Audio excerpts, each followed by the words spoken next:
Hey y'all, this is Allison. I was hanging out at my beachy Spacecraft at my retreat, and this layout is of some pictures from my daughter's preschool. It was their last day in room 5, and I am using this base page.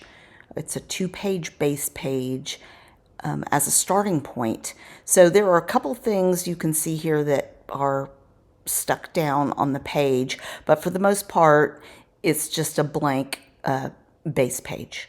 So I decided that before I started, I was going to ink in brown. I could have done brown or gray. I just decided on the brown. And I'm going to, there is some white in some of the paper, so I am going to matte everything in white. I am trimming the pictures down so I can fit the pictures on there and have a little bit of space, a little breathing space on the page as well.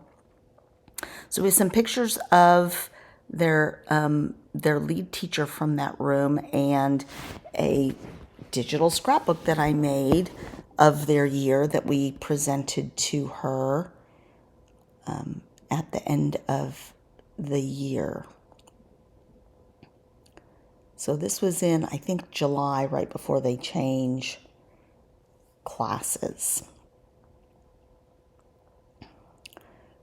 So I'm trying to fit as many pictures on the white papers that I have, the white cardstock that I have, since these photos were printed without a white border. And I think that just really helps them. Even if you're double matting, it just helps them stand out, especially if there's some white in the background. I do like to add a little bit of a white matte on my photos. So I need to find one more scrap, I think. Actually, this is a full 8.5 by 11. I did bring those to my scrapbook retreat. And we'll get the rest of these matted. So there's just some pictures of her class friends and my daughter and the teacher. So that's ready to go. As you can see, it's quite a bit of pictures that I want to fit onto this page.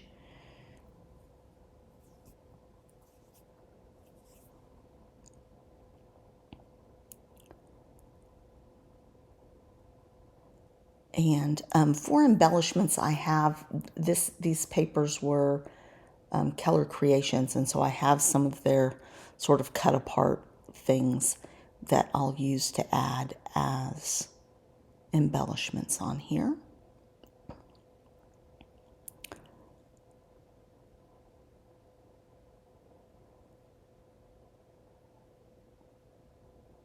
It's a really cute collection, paper collection. So in my effort, I'm trying to leave space for some cut aparts and a title and things like that. So I'm going to mess around with some stuff.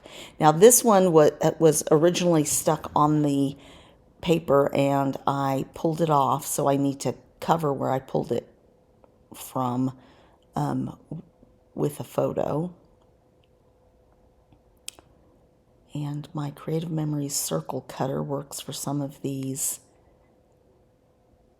circles, but then the bigger ones I'm just hand cutting. And the ink will hide any imperfect scissor skills.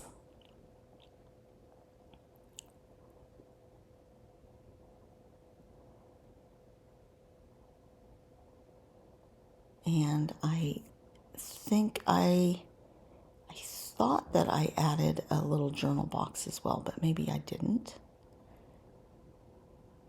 So I have a few little tags that I've cut out. I just need to figure out where I want everything to go.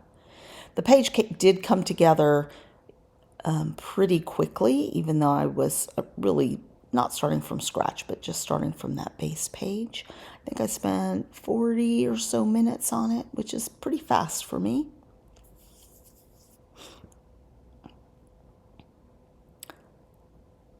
I will say though, all the pages that I did at my retreat, I ended up spending a lot of time away from the retreat, so I didn't get as much scrapbooking time as I had hoped.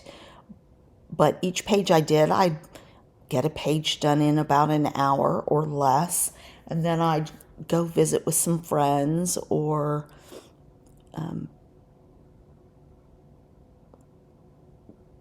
play a little video game or,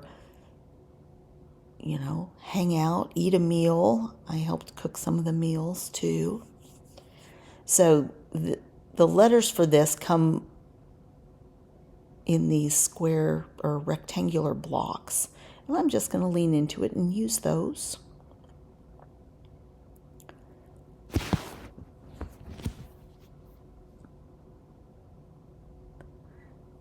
A gray or a brown alpha would have worked as well, but I didn't need to put a lot on here. I'm just putting room 5. And then in the journaling, I'll talk about that it was the last day for room 5 and we were doing a sort of a luau themed little celebration and about the book. So that will be what I do for journaling. And here you can see when I cut these out, I have 2 next to each other that are too similar. So I'm going to switch out that R for something else. There's usually a couple of different letters, and that's a little better balanced.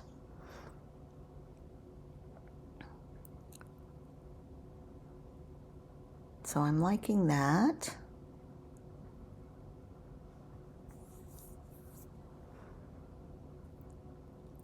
And I'm going to go ahead and ink all of the white borders as well, the white mats, as I go through.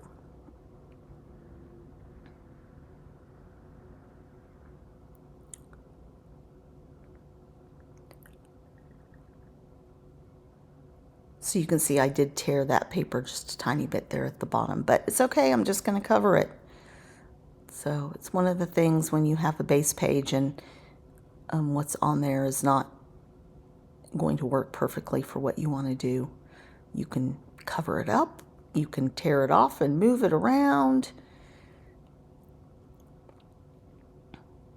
And you can usually recover and adapt as you need to.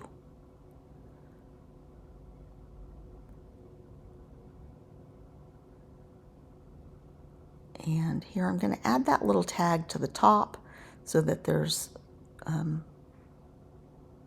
something more than just the one tag up there. And I'm able to tuck that photo under it and it not impact anything.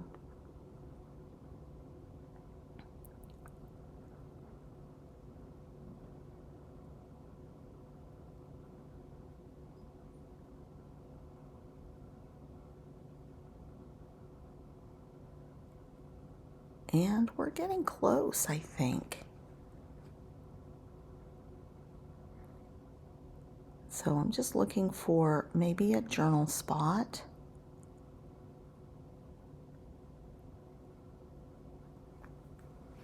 I honestly don't remember what I used. Oh, I used this one that was more gray.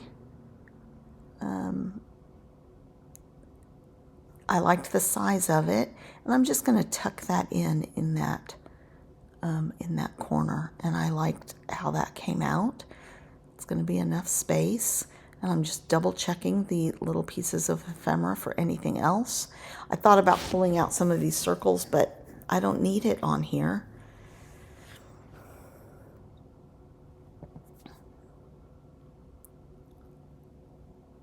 It doesn't really add anything. So, no need. And those are actually from a different collection, but it's the same turquoise.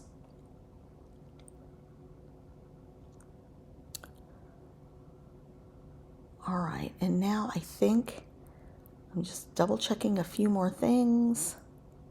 There's some banners on these little cards that you can use. There was just one little banner phrase that I decided to add.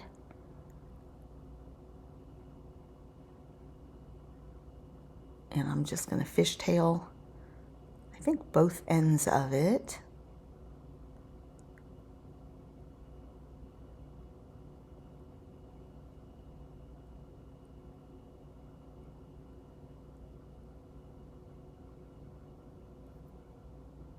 And that works as sort of an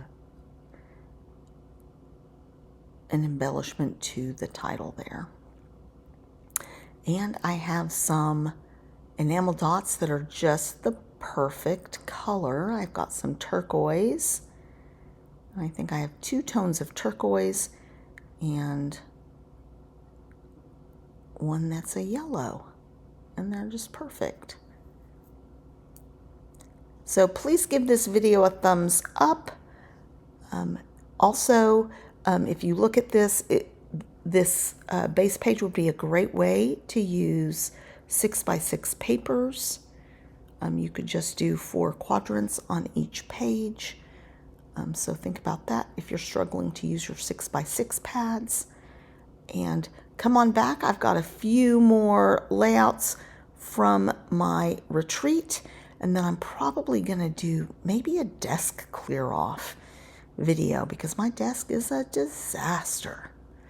So let's do some close-ups, and don't forget to subscribe to my channel. Thanks a lot, you guys.